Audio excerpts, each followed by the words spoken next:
Welcome back to our vlog! Good news kasi dumating na yung AdSense pin namin! Woohoo! Ito siya. Yan.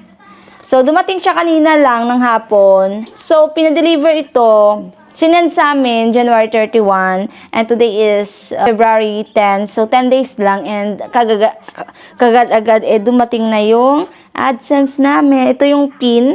So, good kasi 10 days lang. So, ililink ko na siya yung yung for address, verification address ata to yun. Pero nakapangalan sa asawa ko dahil nga yung AdSense link niya yung nilink ko, hindi yung sa akin dahil wala akong French passport or any French cards, identification cards. So, sa asawa ko yung nakapangalan. But, it's fine. Kasi ang goal natin ay makasahod sa YouTube. It's fine. It's all fine. So dito, sabi daw, i-remove sides edges first. So, i-remove natin, open natin. Ano bang first time for the history, first time in the history na makaka-open ng AdSense, Google AdSense na ganito. Manol, parang as a YouTuber, 'di ba? Parang napaka makatanggap neto kasi nakikita ko to sa mga YouTube, mga vlog pag yung mga vlog nila is how much daw yung sahod nila. Ito nakikita ko yung papel na to. 'Di ba? Unboxing yun. Parang iPhone yung ina-unbox ko. Ayan. Sobrang nakaka-satisfied mag-open nito.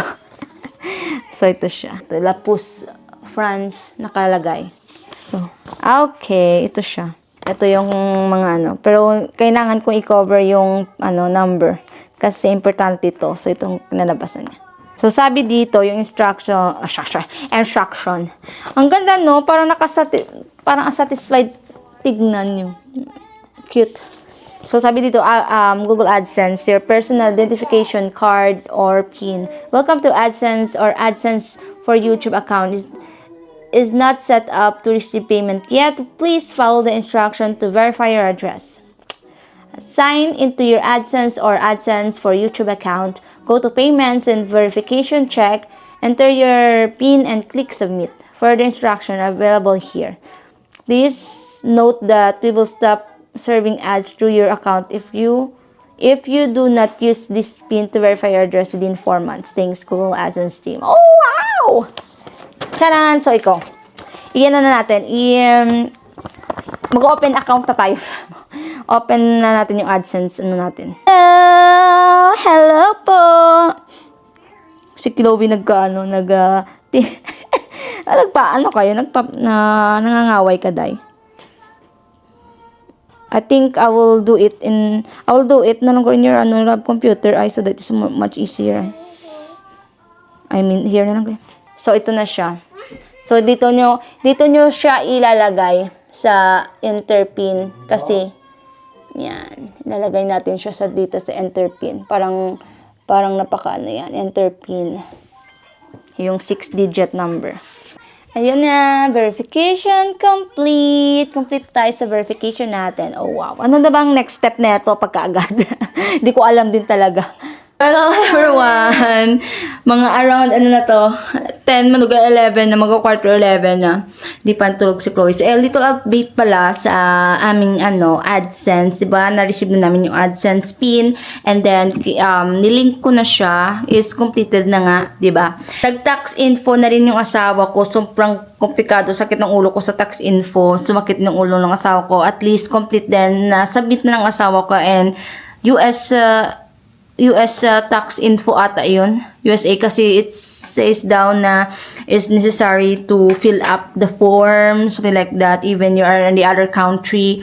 That's what I've watched on YouTube. Access na rin yung namin. It's completed na yung tax info namin. And then, sobrang sumakit ang ulo namin dahil sa di ba na-complete na yung na verification address namin, and then wala pa rin po mapasok sa AdSense ko, and then ngayon lang chinek ng asawa ko. Sumakit ang ulo ko kasi akala ko pwede mo nang ilagay yung bank para kung saan mo ipapasok yung pera in case na masahod na tayo sa YouTube. Kasi sa akin yung first na AdSense ko kasi nilink kasi 'di ba yung nilink ko kasi na AdSense is sa asawa ko na AdSense.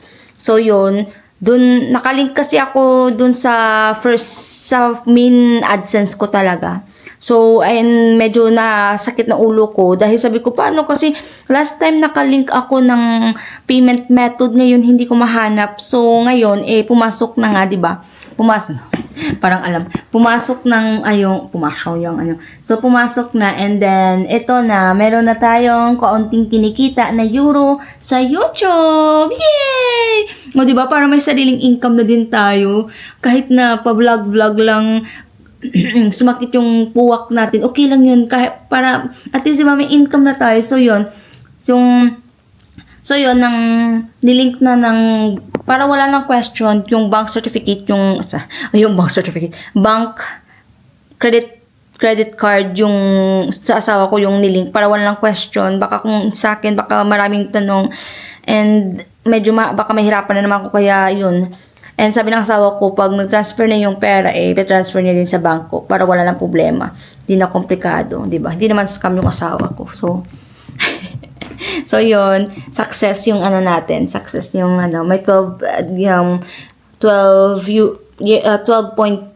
euro na tayo.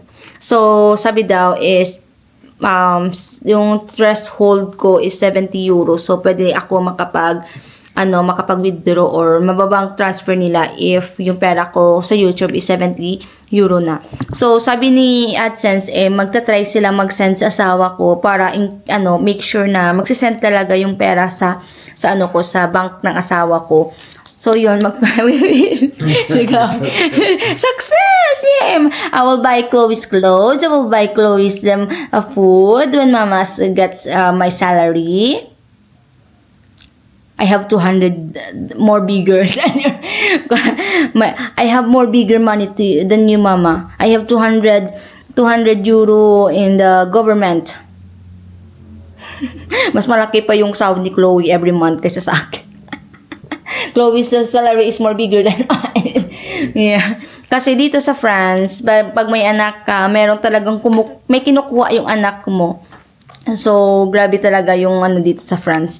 Grabe, 'di ba? Manganak na lang ako ng mga anak para may 200 yung mga anak namin. Grabe ang paano dito sa France kasi ang ganda ng government nila, hindi merong kurakot naman pero at least 'di ba na pupunta talaga sa mga tao yung pera, yung lahat ng So, tax din naman talaga nila yun So, yun, pera din naman ng bayan, kaya yun. So, yun nga, back to the Yun, pagkatapos nun, success din. So, sa mga YouTuber dyan, don't give up talaga. Kasi kahit don't give up. Say, don't give up on this, baby. Hindi tayong mawala na pag-asa dahil try and try lang talaga sa buhay. Try and try lang hanggang maging successful tayo sa YouTube channel. Hindi naman ako nag-assume or nag-crave ng malaking at least 'di ba ng may sariling income kahit kaunti-unti lang. I'm so very happy. Nagtutbrush si Chloe kasi maya-maya matutulog na po si Chloe po. Papatulogin ko din mamaya si Chloe. So yun lang yung update namin sa AdSense. Mga pagka-pin ko, akala ko kasi pagka-link ko or complete na within 1 hour mapapasok na yung sa AdSense account yung pera, pero hindi pa pala. So medyo din kami ng asawa ko, medyo hindi naman we argue, no, not really, about the ad site. Meron kasing ad site na nakalagay, so hindi pala applicable yun sa akin. So, nanood ako sa YouTube. Next binang asawa ko, it's not applicable to you because it's different. That's different. So, ako parang may paninindigan din talaga ako. Kaya, nanood ako sa YouTube. And then, okay, sorry. It's, yeah, you're right. It's not my, it's what they call that, my love. It's not applicable for my account or something like that. It's not my basta yan. So yun, good kasi nakinig ako sa asawa ko. Basta sa may ad site ata yun eh. Sa may AdSense. So, hindi pala yun. Akala ko kasi may notice or ano, may action sabi daw sa ano, na before you get paid, you need to set information. So, every time I click action, it goes to the ad site. So, akala ko, kailangan i-fill upan talaga. So, yun, pa kami. Hindi naman kami nag-argue, parang lang talaga kami kasi ako gusto kong ilagyan, asawa ko sa hindi, yan pwede, hindi para sa'yo. Kaya yun. So, and also sa tax information, hindi talaga, yung asawa ko talaga yung kasi sakit sa ulo, hindi ko maintindihan yung pinagsasabi doon sa tax information. So, good yung asawa ko kahit pagod sa work, very supportive talaga. Medyo tired din nga siya dun sa tax information. Sakit daw sa ulo daw. Sabi ko, sige na love, that it's waste if I didn't do it. My money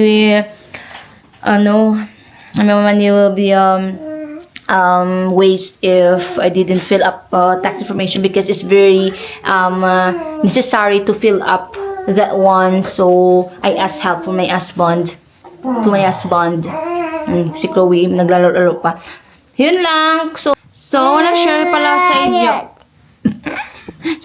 pala sa inyo. Kung how much ba yung sinasahod ni YouTube sa ads for 1 month. Kasi nag-start yung income ko January 13. And then, syempre, yung 1 month, syempre, hanggang January 31, what I call this? Yung revenue. So I will show you how much our income for the 13th of January to end of January. So ito siya. So January 13 hanggang end of January ay naka-earn ako ng €12.51. So for February still ongoing pa siya. So $3 pala to. Kasi mas malaki yung euro kaysa sa dollar kasi. Kaya I think nag-a-adjust yung pera ko, dollar to euro. Kasi sometimes yung pera ko sa revenue, sabi daw 13, tapos may nagta-12 na naman. So I don't know if ako lang ba yung nakaka-experience ng ganun. Medyo nagda-drop yung pera ko sa revenue ko. So sabi ko nga, bakit ganun? Parang kanina yung revenue ko tumaas. Diba kasi every night sila nag-update for the revenue. So, pag chine-check ko, sabi 13, all the time talaga, 3 days straight na ata, sabi 13.80 plus or sometimes 13.57 plus and then nagda-drop sa 12 euro to 44 cents. So yun, nagda-drop siya. So nagtataka ako kung bakit ganun. And then, well, baka siguro I don't know lang. Nagtatry lang ako ng being positive na baka ganun lang talaga. So, nagpa-positive lang talaga ako. Baka para hindi ako stress talaga. Sayang din kasi if nagda-drop. So, I don't know if may nakaka-experience sa inyo niyan. And then, yun. So, sa February is still ongoing. Ongoing pa siya. Ongoing pa hanggang end of February siya. So, hopefully, soon maraming mag-views. Alam nyo, views talaga yung nagpapa-income sa inyo. Kahit 1,000 subscriber ka lang, if maraming views yung videos mo, malaki talaga yung ang income nyo if maraming views. Kasi, kahit marami kang subscribers at kaunti lang views mo, wala pa rin talaga, hindi talaga siya gagana. So, yun, for the income talaga, views talaga yun, nagpapalago ng pera nyo.